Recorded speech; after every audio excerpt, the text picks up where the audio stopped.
Você conhece um fandom devotado? Aposto que você conhece, mas não um fandom tão devotado quanto de Pokémon. Uma evidência fortíssima disso é a existência de milhares de jogos criados por fãs. E não, eu não tô exagerando, são milhares de jogos mesmo. Entre todos esses milhares de jogos, um deles se destacou mais, e um dos criadores dele é um brasileiro. Eu tô falando do Pokémon Uranium. Nesse vídeo, a gente vai conhecer esse e outros jogos feitos de fã pra fã. Vai saber por que a Nintendo não gosta muito deles e como ela tá usando até inteligência artificial para ir atrás dos seus criadores. Fica aí com a gente que essa é a TV Cringe.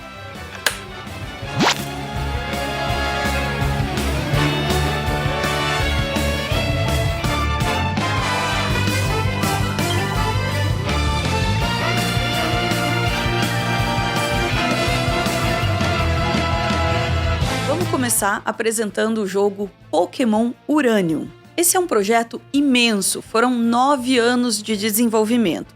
O jogo completo foi lançado em 2016. E é o jogo completo mesmo, tá? Com os 8 ginásios e a liga no final, como a maioria dos jogos da franquia. E não é só isso, ele vai além do single player e inclui também funcionalidades online, uma coisa que não é comum em jogos criados por fãs. Caraca, vocês estão entendendo? É um Pokémon feito por fã, pra fã, onde dá pra trocar Pokémon e batalhar com outros jogadores. Completíssimo. Bateu uma salva de palma aqui pro profissional.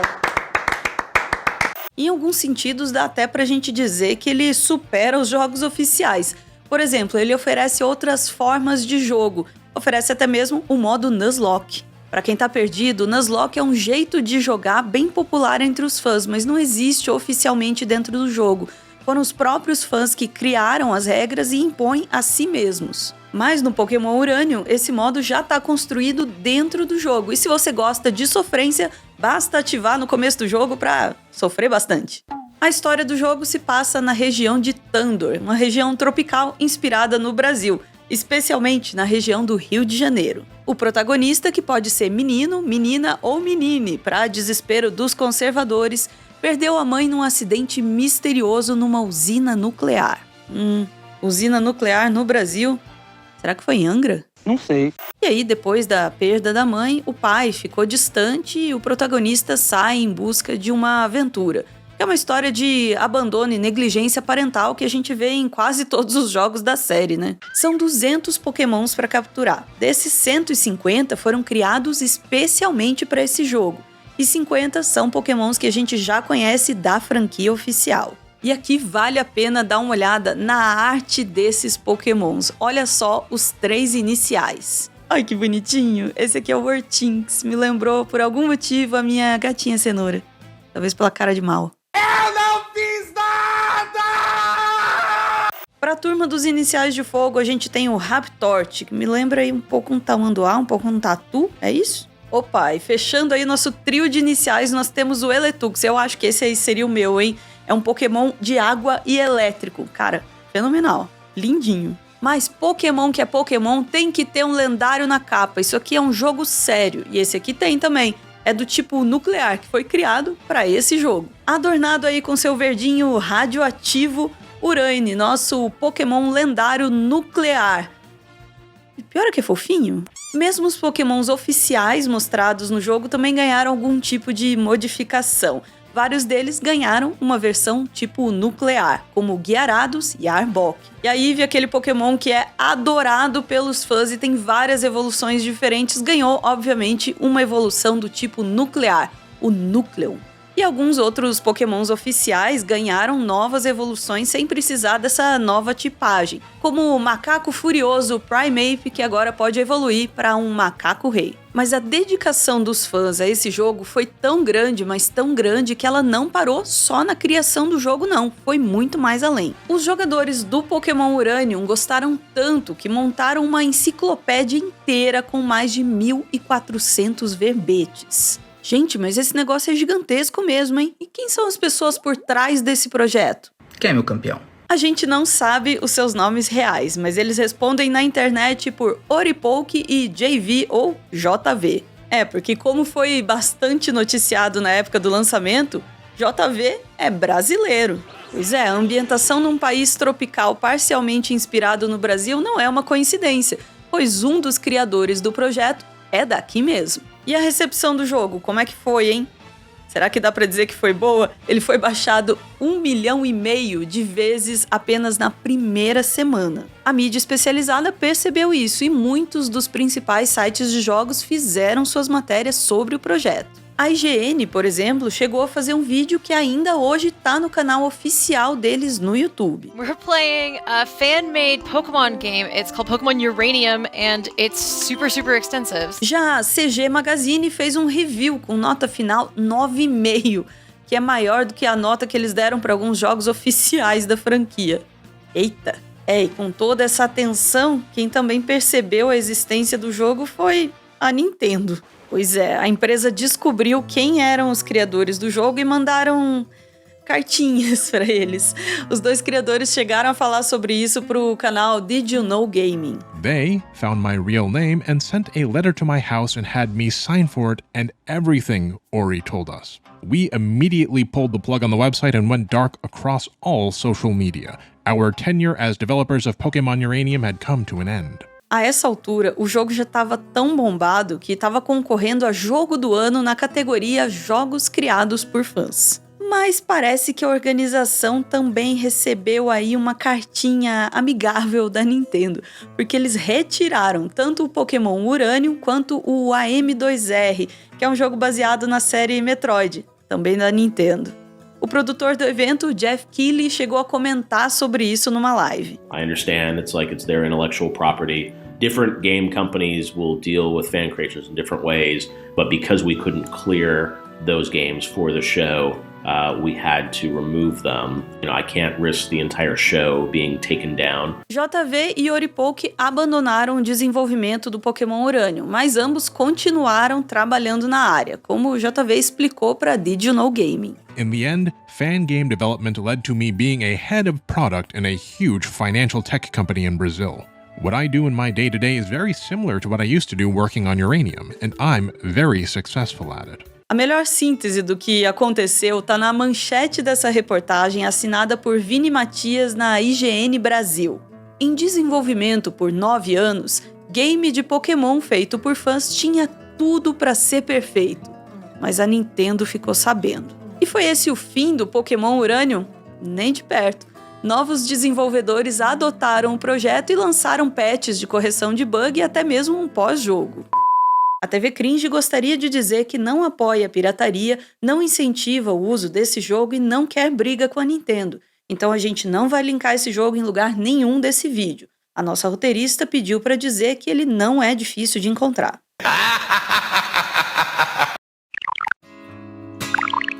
Eu tenho uma pergunta para o nosso comitê. Salve, comitê! A gente sabe que o brasileiro, ele é imbatível em tudo. Tanto é que a gente tem o melhor jogo de Pokémon feito por fã do mundo inteiro, que é o Pokémon Uranium. Só que a Nintendo não gostou nada disso e quis proibir a coisa toda. E aí eu te pergunto, isso te deixa mais feliz com a Nintendo? Mais triste com a Nintendo? Ou com mais vontade de fazer coisas que desafiem as regras da propriedade intelectual?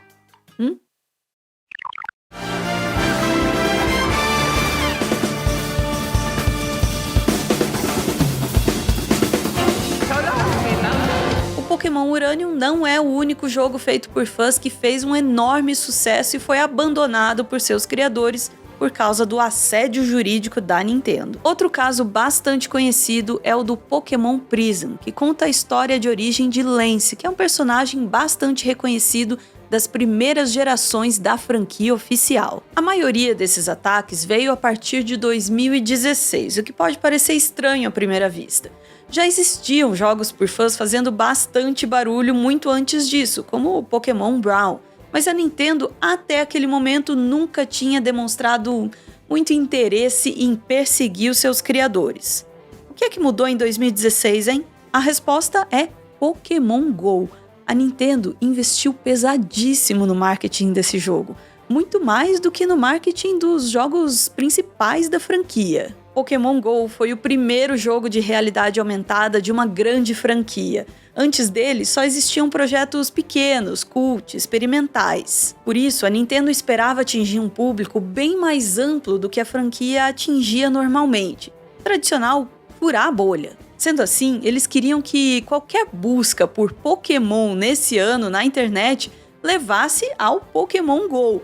Para eles não ia ser nem um pouco interessante se, de repente, um potencial jogador de Pokémon GO fizesse lá uma busca e caísse numa página da Kotaku ou da IGN falando do Pokémon Urânio ou do Pokémon Prism, né? Ou seja, mais uma vez, quem matou a criatividade foi o marketing. Vamos vender, vender, vender! Um dos exemplos mais claros desse conflito entre os interesses publicitários da Nintendo e os jogos dos fãs aconteceu em 2020. Nesse ano estava sendo lançado o Pokémon Smile, um app de realidade aumentada para ensinar as crianças a escovar os dentes. Só que aí, quando a Nintendo foi registrar o domínio pokemonsmile.com, o site já existia e continha um clipe de um jogo feito por fãs. Só que para piorar um pouquinho as coisas, não era assim um clipe de um jogo tipo Pokémon Urânio ou Pokémon Prism, que são jogos tão bem feitos a ponto de rivalizar com os oficiais. Era um pouquinho mais complicado. Então, esse era um jogo feito pelo iFunny, que é uma página de memes, e que tinha personagens que faziam referência a crimes, incluía celebridades polêmicas, tipo Eminem, e tinha pokémons não oficiais como a Nazspider, que é uma aranha com uma suástica nas costas. A Nintendo processou os criadores e acabou conseguindo se tornar dona do site. Tanto é que hoje, se você tentar entrar no site pokemonsmile.com, ele vai redirecionar automaticamente para smile.pokemon.com, que é a página do app oficial da Nintendo. Tudo certinho. O duro é que essa decisão só saiu depois do lançamento do app, ou seja, em 2020 a Nintendo chegou a lançar um aplicativo para ensinar crianças a escovar os dentes, sendo que a página que levava o nome do aplicativo indicava um trailer de um jogo que continha aranhas nazistas. Eita, rapaz! Eu não sei vocês, mas isso me parece um pouco complicado para a Nintendo, dado o trabalho que eles sempre têm para lançar produtos que sejam adequados a crianças. Eu acho que alguém foi demitido por isso. Mas em 2022 as coisas pareceram mudar de novo. Vários jogos, incluindo outro jogo famoso, o Pokémon Glazed, foram retirados do Pokécommunity, que é um dos principais de jogos de Pokémon criados por fãs. Pouco tempo depois, um site dedicado a jogos de fãs de Pokémon, o Relic Castle, também foi tirado do ar. O estranho é que os alvos pareciam não fazer sentido. Nos casos anteriores, as motivações da Nintendo por trás das ações eram claras, uma ação de marketing. Mas nos casos recentes, tudo pareceu meio aleatório. A razão para isso é mais assustadora do que você imagina. É que a Nintendo está usando os serviços da Tracer AI, que é uma empresa que usa inteligência artificial para proteger as propriedades intelectuais das suas clientes. E você quer saber o que é mais louco? Essa IA funciona tanto procurando na internet por violações de propriedades intelectuais, quanto redigindo os documentos legais necessários para tomar ações jurídicas contra quem infringe essas propriedades. Você tá entendendo? Até agora era relativamente caro e trabalhoso tomar essas ações.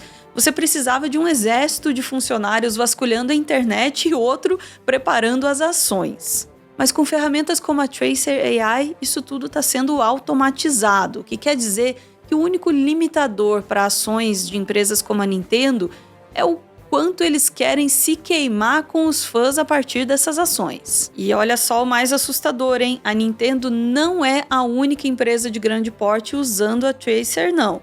No próprio site da empresa, a Electronic Arts e a Warner são exibidas no portfólio de clientes. Fujam para as colinas! Chegaram as respostas e o nosso advogado pediu para dizer que nós não temos nada a ver com o conteúdo delas. Sei não. Nintendo parece que não vai com a cara de brasileiro. Se a gente pede jogo dublado, não fazem. Não resgatam as coisas antigas, que a gente gosta pra caramba, já que foi o que a gente mais teve contato, né? Então, por que é que eles insistem nisso? Quer saber? Por mim, a gente pega e começa a reproduzir tudo de volta. Vamos reviver o Phantom. Acabou essa história. Bora! do show, p***!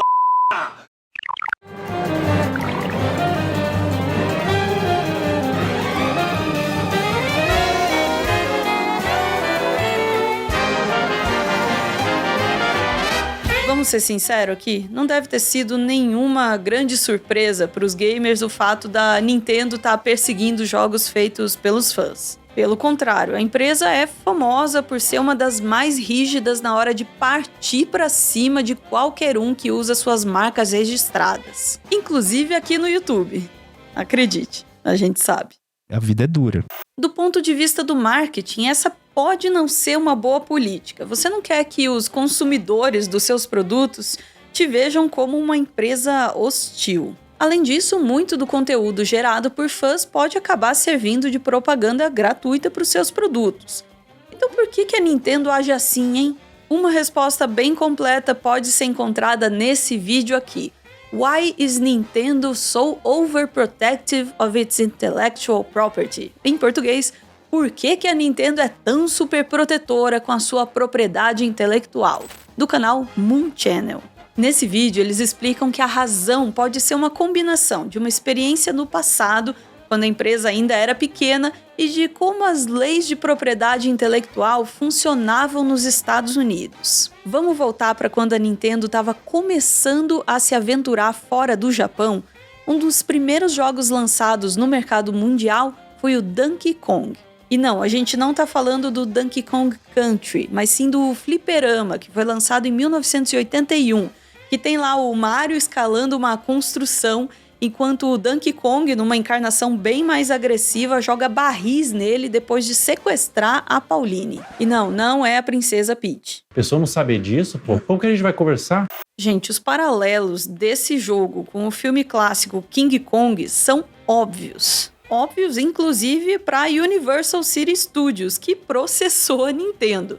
Na época, a Nintendo não era tão grande quanto hoje, então esse processo poderia ter destruído a empresa. A defesa da Nintendo foi feita pelo advogado John Kirby, que alegou que o King Kong já era de domínio público, usando inclusive citações da própria Universal em casos anteriores como base. E funcionou. Donkey Kong continuou sendo da Nintendo e o King Kong foi oficializado como domínio público. A Nintendo ficou tão agradecida que batizou um personagem em homenagem a esse advogado. Sim, o Kirby, aquele bichinho rosa, super fofinho, foi batizado em homenagem a um advogado. Eu, como advogado respeitado na OAB! Por mais que a Nintendo tenha vencido esse embate, essa experiência teria mostrado aos executivos da empresa o quão fácil é perder as suas propriedades intelectuais. Nessa mesma década, o mercado de videogames nos Estados Unidos passou por uma enorme crise, causada pela má qualidade dos jogos produzidos no país na época. Depois de literalmente enterrarem cartucho de videogame ruim no deserto, muita gente por lá deu a história dos videogames como encerrada. Acreditaram que nunca mais essa indústria conseguiria se recuperar de um bafão desse, né? E quem conseguiu reverter essa tendência? A japonesa Nintendo. E isso gerou uma situação muito interessante. Muita gente por lá, especialmente os mais velhos, passou a chamar qualquer videogame de Nintendo. Muitas vezes se vê isso no marketing como uma grande vantagem. Imagina, o seu nome passa a ser o sinônimo de todos os outros produtos. Mas para a Nintendo, isso poderia se tornar extremamente perigoso, porque para as leis estadunidenses, isso podia ser usado para tornar Nintendo uma marca genérica para qualquer videogame.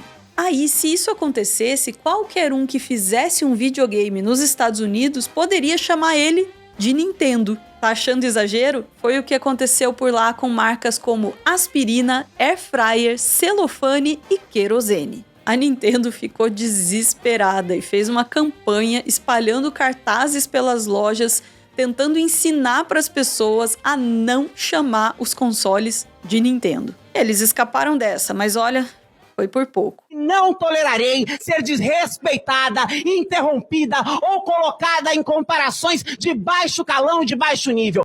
Hoje, a Nintendo é dona da franquia mais valiosa do mundo, o Pokémon.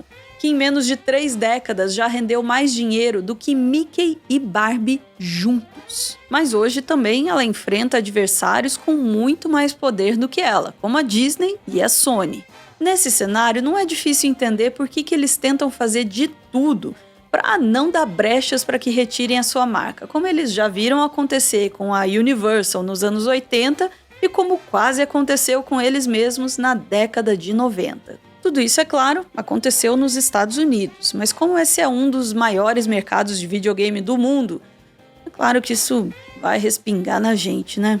E a gente não tá tentando passar pano pra Nintendo aqui não, tá? Essa proteção de marcas aí acaba dificultando a criação de jogos excelentes como o Pokémon Uranium. É péssimo para a cultura. Mas a gente está entendendo que comportamentos como esse também são consequência da forma com que regras de propriedade intelectual são criadas e aplicadas. A justificativa por trás dessas regras é a de que ninguém iria criar nada sem um incentivo econômico. Então as propriedades intelectuais acabariam promovendo a criação de mais videogames e de mais arte de forma geral. Só que jogos como os que a gente discutiu nesse vídeo mostram que não é necessariamente assim que acontece. Pelo contrário, né, gente? Às vezes a gente deixa de criar o que a gente ama e faria até de graça, porque a gente é obrigado a produzir coisas que não nos interessam para pagar os boletos no final do mês. Quem sabe, se a gente organizar direitinho, a gente não consegue aí repensar a nossa sociedade para ter mais tempo para projetos como esse, hein?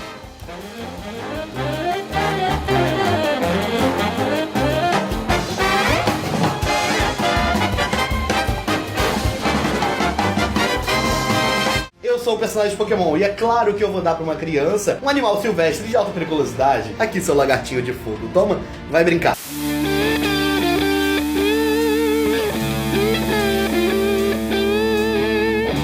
Muito obrigada por ver esse vídeo até o final. Quem apoia a TV Cringe aparece aqui no finalzinho para passar o seu recado e homenagear quem ama. Se você quiser fazer parte do nosso comitê, é só ir até a página do canal e clicar no botão Seja Membro. O Marcos fez isso e hoje ele tá aqui para mandar o recado dele para Olga, em homenagem ao aniversário de namoro deles no dia 8 de outubro. Querida Olguinha, conhecer você foi a melhor coisa que já me aconteceu. Nesses 2 anos, você me proporcionou uma felicidade que eu nunca havia experimentado antes. Não importa o que eu esteja fazendo, tudo sempre fica melhor e mais leve com você ao meu lado. Seja jogando, assistindo alguma coisa ou apenas existindo, recebendo o seu maravilhoso cafuné. Espero passar o resto da minha vida com você, explorando Hyrule, pulando em tartarugas, caçando Pokémon e explodindo cabeças de zumbis. Eu te amo, meu amor. Ai, que lindo isso! Isso aqui é homenagem, hein? Valeu, gente! Beijo!